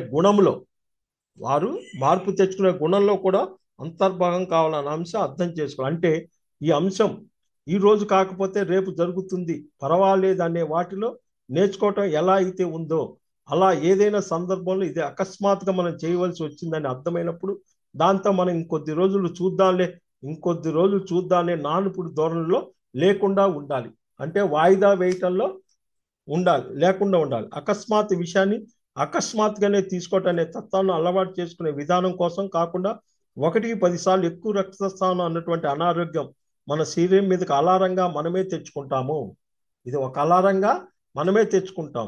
ఎప్పుడైతే మన గుణగుణాల నుండి మన దివ్యత్వం నుండి మనం దూరం జరుగుతామో అది తిరిగి గుర్తు చేయటం కోసమే అనారోగ్యం రూపంలో మన శరీరంలోకి ఇబ్బందిని తెచ్చుకోవటం జరుగుతుంది. ఎప్పుడైతే మనలో ఉన్నటువంటి దివ్య భవ్య గుణాన్ని మనం సంతరించుకుంటామో అప్పుడు తిరిగి యథాస్థితికి మనం చేరుకోవడం జరుగుతుంది. అయితే ఇక్కడ ఉన్నటువంటి మరో కీలకమైన అంశం, ఎప్పుడైతే రక్తస్రావణం అనేది జరుగుతుందో ఆ రక్తానికి సంబంధించిన శక్తి ప్రసరణ వల్ల అనే అంశాన్ని కూడా ఇక్కడ మనం అర్థం చేసుకోవాలి. శక్తి ప్రసరణలని మా దగ్గర ఒకటి ఉంటుంది. మన శరీరంలో రక్తం గుండెకి చేరటానికి సిరులు, గుండె నుండి రక్తనాళాల ద్వారా శరీర భాగాల రక్త ప్రసరణ జరగటానికి ధమనులు ఉన్నాయి. ఈ వలయాల్లో ఎలా అయితే సిరులు చేరవేయటం, అదేవిధంగా గుండెలో పంపింగ్ జరగటం, తయారు ధమనుల ద్వారా బయటకు వెళ్ళినటువంటి జరుగుతుందో అలాగే మన జీవితంలో అనేక ప్రశ్నలు పద్ధతులను చూస్తాం. సాధారణంగా విశ్వశక్తి మన ధ్యానం, ప్రకృతి, సంగీతం ద్వారా తీసుకుంటాం. మరి దీన్ని మనలో ఉంచుకొని కొంత శక్తిని మన సంకల్పం ద్వారా, మన పనుల ద్వారా, కార్యక్రమాల ద్వారా, సేవల ద్వారా రకరకాల ఖర్చు పెడుతుంటాం. అదేవిధంగా డబ్బు సంపాదించడం, ఖర్చు పెట్టడం, కొంత ఉంచుకోవటం, అదేవిధంగా పేరు ప్రతిష్టలు. అయితే ఈ 3 అంశాలు వీటితో సరిసమంగా ఉన్నవంటి మరొక 3 ప్రసరణ వ్యవస్థల్లో అంటే ఎంత ధ్యానం చేస్తున్నావు, ఎంత ఖర్చు పెడుతున్నావు, ఎంత నిలవ ఉంటుంది, ఎంత డబ్బు సంపాదిస్తున్నావు, ఎంత ఖర్చు పెడుతున్నావు, ఎవరి పేరు మీద నిలవలు ఉంటున్నాయి, అట్లానే పేరు ప్రతిష్టలు ఎంత వడుకున్న ఇవన్నిటి కూడా ఎక్కడ ఆధారపడి ఉంటుందంటే విద్యుత్ శక్తి. ఇంట్లో కనుక ఎలక్ట్రిక్ సంబంధించిన ప్రాబల్యం వస్తున్నా, నీరుకు సంబంధించిన ప్రాబల్యాలు వస్తున్నా, రక్త సంబంధం వాటిలో ముడిపుడు ఉంటాయి. గుర్తుంచుకొని ఈ 3 కూడా ఈ రక్తానికి కూడా చెక్ చేసుకోవాలి. ఇంట్లో ఎలక్ట్రికల్ ఏ కరెంట్ సమస్య వచ్చినా, ఇంట్లో నీరు లీకేజ్ అయినా, పంపులు లీకేజ్ అయినా, పైపులు లీకేజ్ అయినా, వాటర్ సమస్య వస్తుందని అంటే ఇది రక్త ప్రసరణ వాడే ముడిపడి ఉంటాయి. కాబట్టి ఇక్కడ రక్తం అనేది మనకు ఉన్నటువంటి రక్తనాళ నుండి ఎంత మోతాదులో సాధారణంగా పోవాలో అంతకన్నా ఎక్కువ ఒత్తిడికి లోనైనప్పుడు ఖర్చు పెట్టే స్థాయి తీసుకొని ముందుగా చెప్పినటువంటి ప్రసరణలో బాగా శక్తిని ఖర్చు పెట్టే విధానంగా ఏ రకంగా ఉన్నాయి, ఎన్ని రకాలు ప్రాణశక్తిని ఖర్చు చేస్తున్నాం, ఇవన్నీ పరిశీలించుకోండి. ఈ ప్రాణశక్తిని ఎన్ని రకాలుగా ఖర్చు పెడుతున్నాం, మన జీవిత లక్ష్యాన్ని దాటి ఎక్కడైతే అనవసరంగా మాట్లాడుతున్నాం, అనవసర పనులు చేయటం, అనవసరంగా సంకల్పాలు చేయటం మొదలైనవన్నీ కూడా ప్రాణశక్తికి అనవసరంగా ఖర్చు పెడుతూ అవుతుంది. ఇలా ప్రాణశక్తి అనవసరంగా దారిపోస్తే ఎక్కడ శరీరంలో నుండి రక్తం కూడా అనవసరంగా బయటికి వెళ్ళిపోవటం గమనించవచ్చు. బయటికి పోతే మన జీవిత లక్ష్యం దగ్గర మనకు వచ్చినటువంటి డబ్బుని ఒక ఆధ్యాత్మిక పుస్తకం, కరపత్రం, పిరమిడ్ నిర్మాణంలో ఆధ్యాత్మిక యాత్రలు మొదలైన వాటి స్థాయిలో ఉపయోగించినప్పుడు మరింత జ్ఞానాన్ని సంతరించుకోవటం లేదా మరింత మందికి ధ్యానం చెప్పడం జరుగుతుంది. అదేవిధంగా మన పిల్లల్ని చదివించడం కోసం, కళలు నేర్పించడం కోసం డబ్బులు ఎలా అయితే ఖర్చు చేయటం అనే జీవిత ధ్యేయంలో ఉన్నటువంటి వ్యక్తులు లేదా సందర్భాలు మాత్రమే డబ్బును ఖర్చు చేయాలి. ఇక్కడ ఈ డబ్బుని అన్న దాన్ని సక్రంగా మాత్రమే వినియోగించాలి. దీన్ని బట్టి కూడా రక్తం మన శరీరంలో ఉండాలా, బయటికి వృధాగా పోవాలని నిర్ణయం తీసుకుంటుంది. ఇంకా మూడవ అంశం పేరు ప్రతిష్టలు. ఏవైతే పేరు ప్రతిష్టలు చిన్నప్పటి నుంచి సత్ప్రవంతో సత్శీలనతో లేదా అటువంటి కుటుంబంలో జన్మించడం ద్వారా తీసుకొని వచ్చామో ఆ పేరు ప్రతిష్టలు ఉపయోగించే ప్రదేశం సందర్భం కూడా చాలా ఖచ్చితంగా ఉంటాయి. అవకాశం ఉంది కదా అని చెప్పి మన దగ్గరకు వచ్చిన ప్రతి వ్యక్తికి నీకు పని చేసి పెడతాను, ఆ పని చేసి పెడతాను, వాళ్ళకి ఫోన్ చేస్తే అయిపోద్ది, వీళ్ళకి ఫోన్ చేస్తే అయిపోద్ది అని రికమెండేషన్ చేస్తూ ఉత్తరాలు రాసి ఇవ్వటం అనేది మనం ఎప్పుడైతే చేస్తామో నిజానికి వేరే వ్యక్తుల యొక్క కర్మ చక్రంలో వేలు పెట్టిన వాళ్ళం అవుతాము. అంటే ఇలాగా పొజిషన్లో ఉన్న వాళ్ళు కానీ చేశారంటే వాళ్ళ కర్మ చక్రంలో వేలు పెట్టినట్టు అవుతాం. ఎవరైతే తమ కష్టాలను తాము ఎదుర్కొంటూ తమ జ్ఞానాన్ని తాము సంపాదించుకుంటూ జీవితంలో ఉంటారో వారికి మాత్రమే చేయూతనిచ్చి పైకి తీసుకురావటం అనేది లక్షల్లో ఒక కేసుగా చేయవచ్చు. అయితే ఆ రకంగా చేయూతని ఇవ్వటం ద్వారా వాళ్ళు మరింత జ్ఞానాన్ని ఆనందాన్ని తొందరగా పొందుతున్నారు అనుకున్నప్పుడు అక్కడ దాన్ని చేయటం చాలా పెద్ద అవసరం. అలా కాకుండా మాంసం తింటూ జీవితం ఎటుపోతుందో వెళుతుందో కనీసం తెలియకుండా సామాన్యంగా జీవిస్తున్నటువంటి పరిణితి చెందని ఆత్మల యొక్క జీవన క్రమంలో మన మాటతో కానీ సంకల్పంతో కానీ వాళ్ళ పనులు నెరవేరిస్తే నిజానికి ఇక్కడ మన పేరు ప్రతిష్టలు పూర్తిగా బస్టు పట్టిపోతాయి. బూడిదలో పోసిన పన్నీరు సామెతలాగా ఇంత కష్టపడినా వారికి అనుసరించే వాళ్ళకి చేసేటువంటి సహాయం వృధా అవుతుంది. ఈ విధంగా పక్కదారి పట్టడం మన శరీరంలో అతి రక్తస్రావాన్ని మనం తీసుకోవడం జరుగుతుంది. వెరసి ఈ మూడు శక్తి వలయాలు ప్రాణశక్తి, డబ్బు, పేరు ప్రతిష్టలు మనం స్వాధీనంలో ఉంచుకొని నియంత్రించుకోగాలి. అలాగే మూడు అంటే ఎలా రావాలి, మన దగ్గర ఎంత ఉండాలి, బయటికి ఎంత వెళ్ళాలి అనేటువంటి మూడు అంశాల్లో ముఖ్యంగా ఈ బయటికి వెళ్ళే అంశాన్ని ముందు అనుకున్న అంశాన్ని ఎంతవరకు సరిగా మన జీవిత లక్ష్యాన్ని తగ్గట్టుగా అనుసంధానం చేశాం అన్న విషయాన్ని 1-10 సార్లు పరిశీలించుకోవాలి. రోజువారీ కార్యక్రమాల సంకల్పం కానీ ప్రతి సంఘటనలో సరైన రీతిలో ఉన్నప్పుడు రక్తస్రావణ మన జ్ఞానంతో మనం పూర్తిగా అరికట్టవచ్చు. దానికి ఎటువంటి మందులను వాడవలసిన అవసరం రాదు. మరీ ముఖ్యంగా ఎటువంటి ఆపరేషన్ చేయవలసిన అవసరం కూడా రాకుండా దాన్ని పూర్తిగా తగ్గించుకోగలము. ఇది ఎక్కడ వస్తుంది? స్వాదిష్టాన చక్రము. గర్భకోశం అనేది ప్రాధాన్యంగా స్వాదిష్టాన ప్రాణచక్రము జోన్లో ఉంది. ఎలా అయితే ఒక ప్రాణశక్తి కేంద్రం అంటే చక్రం యొక్క స్థాయిల మీద ఆయా ప్రాంతానికి ప్రసరించేటువంటి శక్తిని ఆధారంగా చేసుకొని అంగాలు ఎలా అయితే సవ్యంగా పనిచేయటం లేదో పాడవటం గమనిస్తామో అదే విధంగా స్వాదిష్టాన చక్రం యొక్క శక్తిని గురించి దాని యొక్క జ్ఞానం గురించి పరిపూర్ణంగా తెలుసుకున్నప్పుడు లోపాయిష్టులైనటువంటి సరళి వల్లనే ఈ గర్భకోశ వ్యాధులు మనకు కలిగే అవకాశం ఉంది. దీన్ని మరో కోణంలో పరిశీలించవచ్చు. ఏంటి ఇక్కడ? భావావేశాలు. నిత్య జీవితంలో కలిగే అనేక భావావేశాలు, వాటిని ప్రకటించే విధము, వాటిపై నియంత్రణ మొదలైనవన్నీ కూడా స్వాదిష్టాన చక్రంలోకి వస్తాయి. అతి దగ్గరగా బంధువుల నుండి మొదలుకొని ముక్కు మొహం తెలియని సమాజం వరకు ఏ సందర్భంలో అయినా ఏ వ్యక్తుల్లో అయినా మనలో అనేక భావాలను శాస్త్రీయంగా ప్రకటించడం నేర్చుకోవాలి. అది ఆనందకరంగా ఉండే మంచి భావాలు, మరీ ఇబ్బందికరంగా ఉండే ఆవేశాలు కలిపి ఇవి ఇక్కడ అర్థం చేస్తున్నారు. మరీ ముఖ్యంగా ఇతరుల పట్ల వారి ధోరణుల పట్ల అశాస్త్రీయంగా అవగాహనగా తప్పుడు అభిప్రాయాలతో తప్పుడు ఆవేశాలతో రూపొందించుకొని అవి మనలోని దాచుకొని లోపలే కుళ్ళిపోవటం బాధాకరం. మరి ఇటువంటి అనవసరమైన అడ్డదిడ్డమైన భావావేశాలే గడ్డలుగా తయారయ్యే అవకాశం ఉంది. అంటే ఎక్కడైతే కణితలు వచ్చిందో ఈ రకంగా ఉంది. బుద్ధి స్థాయిలో ఆవేశాలు స్వాదిష్టాన చక్రానికి నియంత్రిస్తుంది. సరైన శ్వాస మీద ధ్యానంతో ఈ భావావేశాలు పట్టు సాధించవచ్చు. అదేవిధంగా ఓషో మరియు రిచర్డ్ బాక్ మహానుభావులు వ్రాసిన పుస్తకాలు చదవటం ద్వారా ప్రాథమిక ఆధ్యాత్మిక ఆహ్వానం కలిగి శాస్త్రీయ పెరిగి అనవసరమైన భావావేశాల నుండి ఇట్టే బయటగలం. రెండో చక్ర స్థాయి జలతత్వం. దీనికి నిజానికి నీరు ఎలా అయితే మొదట స్టార్టింగ్ మరి చివరి ఎండ్ అంటే ఒక దగ్గర నీరు అనేది పుట్టడం ఇంకొక దగ్గరికి చేరటం అని నది విషయంలో చూడడం జరుగుతుందో దీన్నే నీరు పల్లం మెరుగు అంటాం. అంటే ఒక దగ్గర పోసిన నీరు పల్లం ఎటు ఉందో అటు. అయితే దీని వెనక ఉన్నట్టు కీలకమైన అంశం తప్పిపోవటం వంటి బిడ్డ తల్లి కౌగుల గురించి ఎలా ఆరాటపడుతూ ఉంటుందో అదేవిధంగా మనలో ఉంటుంది. అది అంశాత్మ అనేది పూర్ణాత్మ వైపు వెళ్ళటానికి పరుగులు తీయటం ప్రారంభిస్తుంది. ఎక్కడ నుండి మనం వచ్చాము అక్కడికి చేరుకోవాలన్నటువంటి తపన మొదటిసారిగా మనం తెలియటం అనేది ఈ రెండో చక్ర స్థితిలో మనం గమనించవచ్చు. అయితే ఈ స్థితిలో వ్యక్తి నేను ఎక్కడి నుండి వచ్చాను, ఇక్కడికి ఎందుకు వచ్చాను, ఇక్కడ నుండి ఎక్కడికి వెళ్ళాలి అన్నటువంటి విషయాలకు సంబంధించిన ఒకానొక అవగాహన లేక ఒకానొక సంఘటనలో కావటం జరుగుతుంది. ఏదో జీవితం వెళ్ళిపోతుంది అనే చందాన కాకుండా నేను ఎక్కడి నుంచి వచ్చానో అక్కడికి చేరుకోవాలనే మూలం గురించి ఆలోచన చేయటం, దీనినే పూర్ణాత్మతో అనుసంధానంగా అర్థం చేసుకోవాలి. ఈ మూలానికి నేను వెళ్ళాలి అనే ఒక తపన ఎప్పుడైతే పెంచుకోవటమో ప్రారంభిస్తాడో అప్పుడు ప్రధానంగా స్వాదిష్టాన చక్రం యొక్క జలతత్వాన్ని మనం అర్థం చేసుకున్నట్టు లెక్క.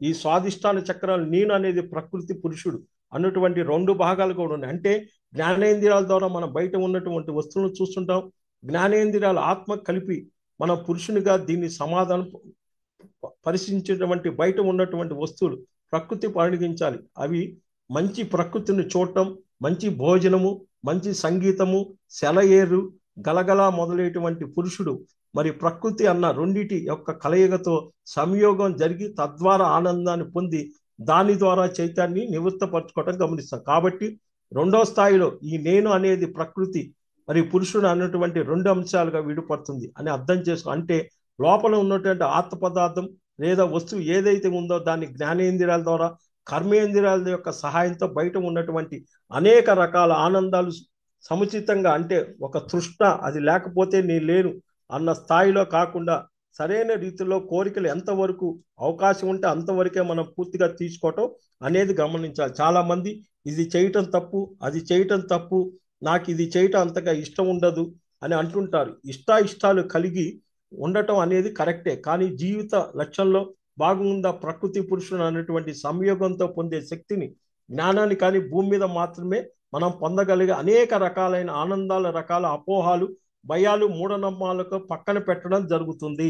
కాబట్టి ఒకవైపు జలతత్వం అంటే ప్రతి ఒక్క సమయానికి సందర్భాన్ని పట్టుగా మనం పూర్తిగా ఒదుగుతూ ఎలా అయితే ఒక మూసలో వేసినట్టు ఒక పదార్థ విగ్రహానికి నాంది అవటం కోసం పూర్తిగా అమరిపోతామో, అలాగా నీరు ఎలా అయితే పాత్ర ద్వారా ఒక రూపం తీసుకుంటుందో అలా మనం మలుచుకోవాలి అన్నటి అంశం నేర్చుకోవాలి. ఇక్కడ ఆత్మ అనుసంధానం కోసం ఏ మూలం నుండి వచ్చామో ఆ మూలాన్ని చేరుకోవాలనే భావన మన ప్రస్ఫుటంగా నేర్చుకుంటూ, మరోవైపు ఈ భూమి మీద మాత్రమే దొరికేటువంటి అనేక రకాలైన ఆనందాలు, ప్రకృతి ఆనందాలు, లోపల ఉన్నటువంటి పురుషుడు అనేటువంటి జ్ఞానేంద్రియాలు మరి కర్మేంద్రియాల ద్వారా ఎప్పటికప్పుడు సంయోగాన్ని గుర్తు చేస్తూ పొందినటువంటి స్వాదిష్టాన చక్రానికి మనం పరిపూర్ణంగా అర్థం చేసుకొని దాన్ని శక్తివంతంగా చేసుకుంటాం. ఈ స్వాదిష్టాన చక్రం ఎప్పుడైతే శక్తివంతంగా ఉంటుందో అప్పుడు దాన్ని నేరుగా అనుసంధానమైనటువంటి గర్భాశయానికి సంబంధించిన సమస్యల నుండి పూర్తిగా బయటపడిపోతాము.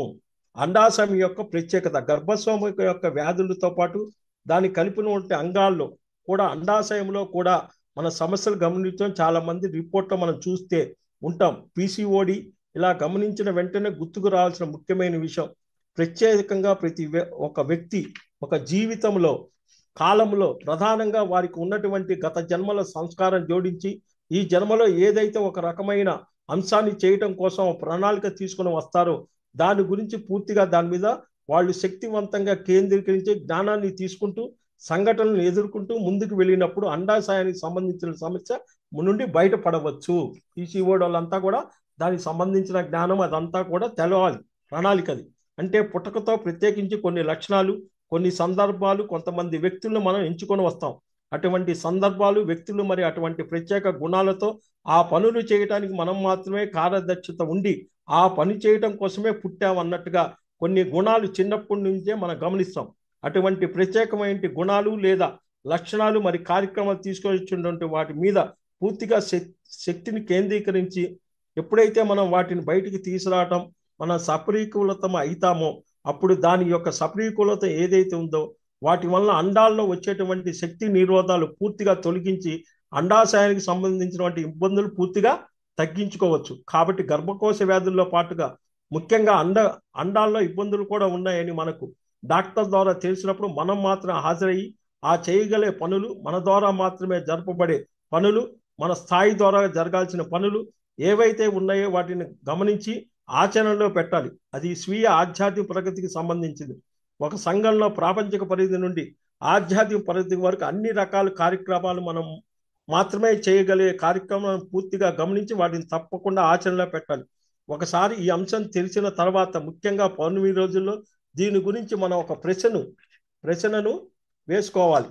సంకల్పాన్ని ఉంచి ధ్యానం చేసినప్పుడు మనకు ఈ 3 రోజులు అది పూర్తిగా తెలియటం కీలకమైన అంశంగా గుర్తించి అంశాల మీద ఎప్పుడైతే మనం పనిచేయటం ప్రారంభిస్తామో ఆరోగ్య స్థితిని అంగాల్లో కూడా అద్భుతంగా గమనించగలుగుతాం. కళల్లో ఎక్కువగా ఎలా అయితే భౌతిక శరీరంలో గర్భాశయం అనేది పని నిర్వహిస్తుంది, అదే విధంగా బుద్ధి స్థాయిలో గర్భాశయం అనేది ఒకటి ఉంది అని ఈ విషయాన్ని ముఖ్యంగా గుర్తు చేసుకోవాలి. 2 గర్భాశయం యొక్క ప్రధానమైన పని శిశువునికి జన్మనివ్వటం, శిశువుకు అన్నం నుండి పిండం స్థాయి చేరటం, అదేవిధంగా ఆధ్యాత్మిక బుద్ధిని అనుసరించి ప్రతి వ్యక్తి ఎన్నో జన్మలుగా తీసుకున్న ఆత్మజ్ఞానంతో పాటు ఈ జన్మల ఆధ్యాత్మిక బుద్ధి కనటానికి తగ్గట్టు జ్ఞానాన్ని ఎప్పుడూ సంతరించుకుంటూ మన లోపల ఉన్నటువంటి బుద్ధిపరమైన గర్భాశయం తయారు చేసుకున్నట్టు లెక్క. పూర్తి జ్ఞానం ఉండాలి. తల్లిగా బిడ్డని ప్రసవించాలంటే సరైన జ్ఞానము అంతా ఇవ్వటమే. అనేక ఆధ్యాత్మిక సంస్థల యొక్క శిక్షణా కేంద్రాలు మనం చూస్తుంటాం. ఆధ్యాత్మిక సంస్థలు వారి జ్ఞానాన్ని సంబంధించిన ఒక కేంద్రాన్ని ఏర్పాటు చేశారంటే ఆ సంస్థ యొక్క గర్భాశయంగా పేర్కొనవచ్చు. ముఖ్యంగా స్త్రీలలో గర్భాశయానికి సంబంధించిన నెలవారీ సమస్యలు ఎక్కువగా వస్తే వాటిని బుద్ధి స్థాయిలో గమనించి నెలవారీ ప్రణాళిక ఆచరణలో పెట్టగలిగినప్పుడు 60% సమస్యలు బయటపడవచ్చు. పౌర్ణమి రోజులు అధిక రక్తస్థానానికి సంబంధించిన మనం అకస్మాత్తుగా వెంటనే బుద్ధి స్థాయిలో నేర్చుకొని మార్పు తెచ్చుకోవాల్సిన విషయాలు గమనించి అర్థం చేసుకుని మార్పు తెచ్చుకోవటం ద్వారా కూడా సమస్య నుండి బయటపడవచ్చు. నెక్స్ట్ ప్రాణశక్తి, డబ్బు, పేరు ప్రతిష్టలు ఈ 3 అనవసరంగా ఖర్చు చేయకుండా అవసరానికి మాత్రమే వాటిని ఉపయోగించడం వల్ల అధిక రక్తస్రావం నుండి బయటపడవచ్చు. ముఖ్యంగా స్వాదిష్టాన చక్రానికి ఉన్న శక్తి నిరోధకాలు బ్లాక్స్ నిరోధించడానికి అవసరమైన జలతత్వానికి సంబంధించిన గుణాలు నేర్చుకోవాలి. అలాగే ప్రకృతి పురుషుడు సంయోగం ద్వారా ఆనందాన్ని పొందిన చైతన్యాన్ని విస్తృతపరచుకోవటానికి దీనిలోకి వస్తుంది. భావావేశాల మీద పట్టు సాధించాలి. స్వాదిష్టాన చక్రం ఎప్పుడైతే శక్తివంతంగా ఉంటుందో అప్పుడు దానితో నేరుగా అనుసంధానమే ఉండేదే గర్భాశయం సంబంధించిన సమస్యలు బయటపడవచ్చు. గర్భాశయంతో పాటు అండాశయంలో ఉన్న సమస్యలు ఉన్నటువంటి యొక్క జీవిత ధ్యేయుల ప్రత్యేకతలపై దృష్టి సారించాలి. నీరుకు సంబంధించిన అనుభవాలు, పిల్లల అనుభవాలు, ప్రసవం జరుగుతున్న కలవలు, గర్భం దాల్చిన కలవలు, చెప్పులు, డోర్ మ్యాట్స్, కళలు, మకరందం గోలే అంశాలు మొదలైన అనుభవాలు దీనికి సంబంధించినగా పరిగణించాలి. Thank you master. నాకు ఇచ్చింది ఈరోజు ఆధ్యాత్మిక పూర్తులు గర్భాశయం గురించి నాకున్న తెలిసినంత జ్ఞానంతో మీకు వివరించడం జరిగింది. Thank you.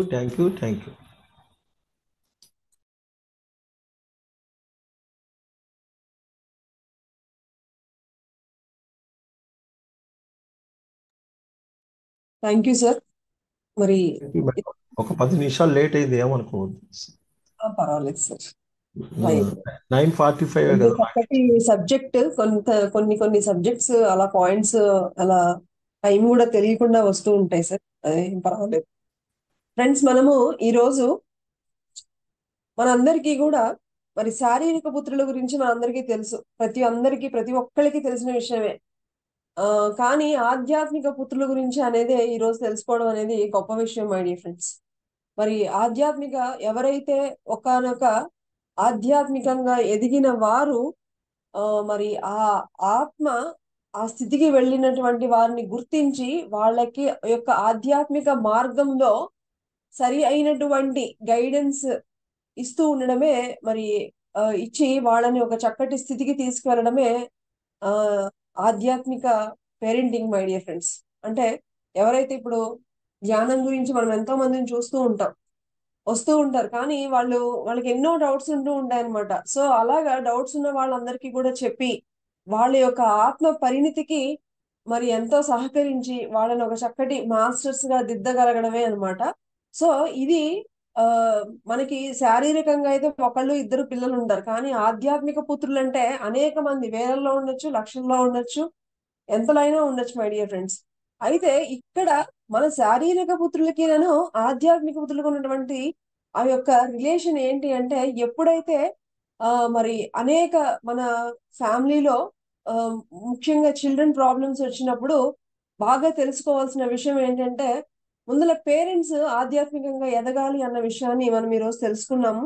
ముఖ్యంగా అయితే కనుక మోషన్స్, ఆస్మా, కొన్ని కొన్ని స్పెసిఫిక్ గా పెంకితనంగా ఉండడము ఇలాగా ఉన్నాయి అంటే కనుక ఇలాంటి సమస్యలకి మాత్రము కారణము పిల్లలు కాదు, వాళ్ళ పేరెంట్సే అని ఇక్కడ మనకు అర్థమైంది. ఎప్పుడైతే మనము మన యొక్క ఆధ్యాత్మిక పుత్రులను సరియైన విధంగా వాళ్ళకి సహకరిస్తూ వాళ్ళని యొక్క ఆత్మ పరిణితికి మనం సహకరించినప్పుడు అది ఆటోమేటిక్ గా వాళ్ళ యొక్క శారీరక పుత్రులకి కూడా ఎంతో చక్కటి సహాయం రావడం అనేది జరుగుతూ ఉంటుంది అన్న గొప్ప విషయాన్ని మనము ఈ రోజు తెలుసుకున్నాం ఐడియా ఫ్రెండ్స్. కాబట్టి ఇక్కడ ఆ ఆధ్యాత్మిక ఆ మరి సెంటర్సే ఆ మరి ఆ ఎక్కడైతే ఎప్పుడైతే స్టార్ట్ అయ్యింది అంటే కనుక అక్కడ మనకి అనేక మంది ఆధ్యాత్మిక పుత్రులు రావడానికి హెల్ప్ అవుతుంది అనమాట. కాబట్టి అందరికీ ధ్యానం చెప్పండి, ఎంత మందికి మీరు ధ్యానం చెప్పి ఎంత మందికి మీరు కనుక వాళ్ళ యొక్క ఆత్మోన్నతికి సహాయం చేస్తే అంతమంది మన ఆధ్యాత్మిక పుత్రులు ఉన్నట్లే అన్న విషయాన్ని ఈరోజు తెలుసుకున్నాము. అలాగే గర్భాశయం గురించి, మామూలుగా గర్భాశయము అంటే మరి ఒక తల్లి పిల్లకి జన్మనిచ్చేటప్పుడు ఆ మరి శారీరకమైనటువంటి గర్భాశయం గురించి మనందరికీ తెలిసిన విషయమే. అయితే ఆధ్యాత్మిక గర్భాశయం కూడా ఇలాగ ఉంటుంది అని మరి ఈరోజు ఎంతో చక్కగా తెలుసుకున్నాం. ఎక్కడైతే మరి ఆ మరి ఒక ఆత్మ అనేక అనేక జన్మల నుంచి మోసుకొస్తున్నటువంటి ఆ చక్కటి జ్ఞానాన్ని వాళ్ళ యొక్క ఆధ్యాత్మిక పుత్రుల యొక్క ఎదుగుదలకు సహకరిస్తూ ఎక్కడైతే సెంటర్ ఏవైతే ఆధ్యాత్మిక సెంటర్స్ అనేవి వచ్చాయో అవన్నీ కూడా అంటే అక్కడ ఆధ్యాత్మిక సెంటర్స్ లో అనేక మంది ఆధ్యాత్మిక పుత్రులు అనే వాళ్ళు అక్కడ తయారవుతున్నారు. అంటే ఒకానొక గర్భాశయంలో ఏ విధంగా అయితే ఒక శిశువు ఏ విధంగా అయితే తయారవుతుందో అదే విధంగా ఇలాంటి పిరమిడ్ సెంటర్స్ ఉన్నాయనుకోండి ఎగ్జాంపుల్, ఆ సెంటర్స్ లో అనేక మంది ఆధ్యాత్మిక పుత్రులు రావడానికి వాళ్ళు ఎదగడానికి ఆ సెంటర్స్ ఉపయోగపడుతున్నాయి. కాబట్టి దానిని ఆధ్యాత్మిక గర్భాశయంతో పోల్చడం జరిగింది మై డియర్ ఫ్రెండ్స్. మరి ఇక్కడ ఆ, మరి మరి స్పెషల్ గా చూడండి, ప్రతి దానికి ఈ రోజు వింటూ ఉంటే ఇంత మీనింగ్ ఉందా అనిపిస్తుంది. ఈ యొక్క మరి గర్భాశయ ప్రాబ్లమ్స్ అంటే ఏంటి? జనరల్ గా లేడీస్ కి మంత్లీ వచ్చేటువంటివి జనరల్ గా 30 డేస్ కాకుండా కొంతమందికి ఎర్లీగా వచ్చేస్తే కొంతమందికి ఏమో మరి 2 మంత్స్ తర్వాత 3 మంత్స్ తర్వాత పీరియడ్స్ రావడం అనేవి ఇవి జరుగుతూ మనం అందరం వింటూ ఉండేటువంటి సహజమైనటువంటి సమస్యలు. కానీ దీనికి ఈ విధంగా ఉన్నాయి అంటే గనక మన జీవితంలో చూడండి ఎంత అద్భుతం. మరి మనం చేసేటువంటి పనుల్లో ఒకానొక ప్రణాళిక లేదు. ఏదో వస్తున్నాము, తింటున్నాము, వెళ్తున్నాము, ఏదో చేస్తూ ఉన్నాం కానీ ఎక్కడా కూడా ప్రణాళిక అనేది మన జీవితంలో లేదు అంటే గనక ఆ సింటమ్స్ ని చూపించడానికి స్పెషల్ గా లేడీస్ కి మరి ఇలాంటి ప్రణాళిక నేర్చుకోండి ఎర్రా అంటూ మనకి ఒక చక్కటి మరి ఈ యొక్క ఆ ఆ మనకి ఈ యొక్క అనారోగ్య సమస్య అనేది ఈ విధంగా వస్తుంది అన్న విషయాన్ని మరి ఎంతో చక్కగా తెలుసుకున్నాం మై డియర్ ఫ్రెండ్స్. అంతేకాకుండా ఈ యొక్క ఆ గర్భాశయ సమస్యలు అంటే ఓన్లీ ఈ మంత్లీ పీరియడ్స్ కరెక్ట్ గా రావడం అనే కాదు, ఒక్కొక్కసారి ఏమవుతుందంటే ఆ ఆ బ్లీడింగ్ అనేది ఓవర్ఫ్లో అవుతుంది, కొంతమందికి ఏమో అవ్వదు, ఇలా కూడా ఉంటాయి అన్నమాట. అంటే అలాగే ఎక్కువగా అవుతుంది అంటే కూడా చూడండి దానికి కూడా కారణం ఏంటంటే అలాంటి సమస్య వచ్చినప్పుడు మనం త్వరగా డాక్టర్ దగ్గరికి పరిగెడుతూ ఉంటాం కదా. అంటే ఏంటి, మనము మన జీవితంలో వేసేటువంటి ఏదైతే చేస్తున్నామో అది పూర్తిగా మన యొక్క జీవిత ధ్యేయానికి విరుద్ధంగా ఉంది. కాబట్టి వెంటనే మీ యొక్క జీవిత ధ్యేయాన్ని మార్చుకోవాలి అనేటువంటి ఒక చక్కటి ఆ సింటమ్ అన్నమాట. ఇది రాగానే మనం ఈ యొక్క ఆధ్యాత్మిక జ్ఞానం ఉంటే తెలుస్తుంది. ఈ రోజు మనం విన్నాం కాబట్టే ఇంత ఉందా అని మనకు అర్థమైంది, లేకపోతే మనకేం తెలుసు. అందుకనే మై డియర్ ఫ్రెండ్స్, ఆధ్యాత్మిక జ్ఞానం అనేది మామూలు జ్ఞానం కాదు, ప్రతి ఒక్కళ్ళు తెలుసుకోవాల్సినటువంటి జ్ఞానం అన్నమాట. సో ఈ విధంగా మరి మంత్లీ రెగ్యులర్ గా పీరియడ్స్ రాకపోవడానికి కారణం, అలాగే ఓవర్ బ్లీడింగ్ అవడానికి కారణం అనేది కూడా తెలుసుకున్నాము. దీనికి ఇంకా కారణాలు ఉన్నాయి. ఎక్కడైతే మనకి ఆ ఉదాహరణకి అక్కడ ఇంకొక పాయింట్ కూడా ఉంది. మనకు ఉన్నటువంటి ప్రతిరోజు మనం తీసుకునేటువంటి ప్రాణశక్తిని అనవసరమైన ఆలోచనలతో అనవసరమైనటువంటి మాటలతో అనవసరమైన అంటే అనవసరంగా వేస్ట్ చేస్తున్నాము మన ప్రాణశక్తిని. అలాగే మనకు ఉన్నటువంటి పేరు ప్రతిష్టలని మన యొక్క అహంకారం కోసము అనవసరంగా వేరే వాళ్ళ కర్మల్లో మనము ఇన్వాల్వ్ అయ్యి వాళ్ళ యొక్క లక్ష్యాలకి మనం ఆపోజిట్ గా వాళ్ళకి మన పేరు ప్రతిష్టలన్నింటినీ యూజ్ చేస్తున్నామా? అలాగే మనకున్నటువంటి ఈ యొక్క ఫైనాన్షియల్ సపోర్ట్ ని కూడా అనవసరమైన వాటికి గనక మనం ఎక్కడైనా దుర్వినియోగం చేస్తుంటే గనక ఇలాగా కూడా అంటే చూడండి, అంటే ఓవర్ గా, అంటే నార్మల్ గా కాకుండా ఇర్రెగ్యులర్ గా ఉందంటే మన యొక్క ఆలోచనలో ఇర్రెగ్యులారిటీ ఉంది, మన యొక్క పనుల్లో ఇర్రెగ్యులారిటీ ఉంది, మన యొక్క ఫైనాన్షియల్ స్పెండింగ్ లో ఇర్రెగ్యులారిటీ ఉందని ఎక్కడైతే ఆ ఇర్రెగ్యులారిటీ ఆ సరైన విధంగా లేదు అంటామో అక్కడ దానికి సంబంధించినటువంటి ఈ యొక్క ఓవర్ బ్లీడింగ్ అనేది కూడా రావడం అనేది జరుగుతుందనే అద్భుతమైన విషయాన్ని తెలుసుకున్నాం మై డియర్ ఫ్రెండ్స్. ఆ అంతేకాకుండా ముఖ్యంగా ఈ యొక్క గర్భాశయం అనేది ఏ పార్ట్ లో ఉంది, మనకి మూలాధారం తర్వాత ఉండేటువంటి స్వాదిష్టానికి కనెక్ట్ అయ్యి ఉంది. స్వాదిష్టానము అంటే అండి మనందరికీ తెలుసు జలతత్వము అని. జలతత్వము అంటే ఏంటి, ఎక్కడున్నా సరే చక్కగా సర్దుకుపోయేటువంటి గుణం, మన యొక్క భావావేశాల మీద ఆ భావ భావోద్వేగాలకు సంబంధించినటువంటి చక్రం. అంటే మన యొక్క భావోద్వేగాలు సరిగా లేవు, మనం సరిగ్గా మన యొక్క భావాల్ని సరిగ్గా ఎక్స్ప్రెస్ చేయట్లేదు, లేకపోతే అతి చిన్న దానికి ఎక్కువగా రియాక్ట్ అయిపోతూ ఉన్నాం, అంటే మన భావాలు ఏమి సరిగ్గా లేవు. సో ఇలాంటివి ఉన్నప్పుడు కూడా మరి భావోద్వేగాలు సరిగ్గా లేకపోయినప్పుడు కూడా మన యొక్క ఆ ఇలాంటి ఇలాంటి ప్రాబ్లమ్స్ అన్ని కూడా రావడానికి, అంటే ఆ చక్రానికి సంబంధించినటువంటి ఈ యొక్క గర్భాశయ సమస్యలు రావడానికి కూడా కారణం ఉంటుంది. అంతేకాకుండా మరి అదే రిలేటెడ్ అయినటువంటి అండాశయ సమస్యలు కూడా మరి ఎందుకు వస్తాయి అంటే కనుక అనేక జన్మల నుంచి తీసుకొస్తున్నటువంటి మన యొక్క సంస్కారాన్ని సరిగా మనం వినియోగించాలి మై డియర్ ఫ్రెండ్స్. మరి ఈ విధంగా మరి మనము ఆ అంటే చూడండి, మన దేహంలో ఈ స్పిరిచువల్ టాబ్లెట్స్ లో విన్న తర్వాత ప్రతి దానికి కూడా ఎక్కడో మనలోనే లోపాలు ఉన్నాయి. మన లోపల మన యొక్క వ్యవహార శైలిలో, మన యొక్క నిత్య జీవితంలో ఉన్నటువంటి మన యొక్క ఆలోచనలోనూ ఎక్కడో ఈ యొక్క బ్లాక్స్ ఉంటేనే ఇలాంటి అనారోగ్యాలు అన్నీ కూడా ఏర్పడతాయి అని మరి ముఖ్యంగా తెలుసుకున్నాము. మరి వీటన్నింటి నుంచి ఎలా బయటపడాలి అంటే ఒకటే మై డియర్ ఫ్రెండ్స్, ప్రతిరోజు ధ్యానం చేయడం. ముఖ్యంగా మరి పౌర్ణమి రోజులలో మనకి ఏదైనా మనకి మన సమస్య పరిష్కరించుకోవడం అతి కష్టంగా ఉన్నటువంటి అయితే గనక పౌర్ణమి రోజులలో 3 రోజులు నాకు ఆ ప్రాబ్లం గురించి నాకు దాని సొల్యూషన్ ఏంటో తెలియాలి అని ఒక క్వశ్చన్ వేసుకుని స్పెషల్ గా ఈ పౌర్ణమి రోజుల్లో మనం గనక 3 రోజులు చక్కగా ధ్యానం చేస్తే ఎలాంటి సమస్యకైనా సరే పరిష్కారం దొరుకుతుంది అనేటువంటి విషయాలను మనము ఈరోజు చక్కగా తెలుసుకున్నాం మై డియర్ ఫ్రెండ్స్. మరి ఈ విధంగా మనం ఈరోజు అసలు చూడండి, ఆధ్యాత్మిక పుత్రులు అంటే మనము బయట ఎక్కడైతే మనము అందరికి ఎప్పుడైనా ఇంకా మనకి ఇవన్నీ తెలిసిన తర్వాత మన లోపల ప్రతిదీ కూడా అన్నీ కూడా చక్కటి దివ్య గుణాలతో మనం ఉన్నాము అంటే గనక మనకి ఎలాంటి అనారోగ్య సమస్య ఉండనే ఉండదు మై డియర్ ఫ్రెండ్స్. ఉంది అంటే గనక మనం ఇంకా ఏదో మార్చుకోవాలి. మరి మార్చుకోవాలి అంటే గనక ప్రతిరోజు ధ్యానం చేయాలి. ఆ చిత్తశుద్ధి మనలో ఉండాలి, ఆ జ్ఞానాన్ని తీసుకోవాలి, తీసుకుంటే సరిపోదు, దాన్ని ఆచరించాలి. మరి అది మనం ఆచరించాలి అంటే గనక ఒక్కసారి వింటి వదిలేస్తే సరిపోదు మై డియర్ ఫ్రెండ్స్. ఇలా ప్రతిరోజు వింటూ వింటూ వింటూ ఉంటేనే ఎప్పటికో అయినా సరే మనకి ఆ మార్పు అనేది వస్తుంది మై డియర్ ఫ్రెండ్స్. మరి ఎంతటి అద్భుతమైనటువంటి జ్ఞానము, మరి ఇలాంటి చక్కటి జ్ఞానాన్ని అందించినటువంటి రామాంజనేయులు సార్ గారికి హృదయపూర్వకంగా కృతజ్ఞతలు తెలుపుకుందాం. Thank you sir, wonderful class. Thank you thank you very much madam. Sir. Thank you madam. రేపు ఇంకొకటి మంచి బాగా ఇప్పుడు చెప్పను, ఇప్పుడు చెబితే ముందు రావట్లేదు కాబట్టి సడన్ గా తీసుకుంటా దాన్ని. ఓకే సార్, ఓకే సడన్ గా మిస్ అయ్యాము అని అనిపించాలి వీళ్ళందరికీ. ఓకే. సమయ పాలన తక్కువ ఉంది, సమయ పాలన చాలా తక్కువ ఉంది. అది కూడా డ్యామేజ్ కింద లెక్కేసుకోవాలి. సమయ పాలన అనేది కూడా ఒక డ్యామేజ్.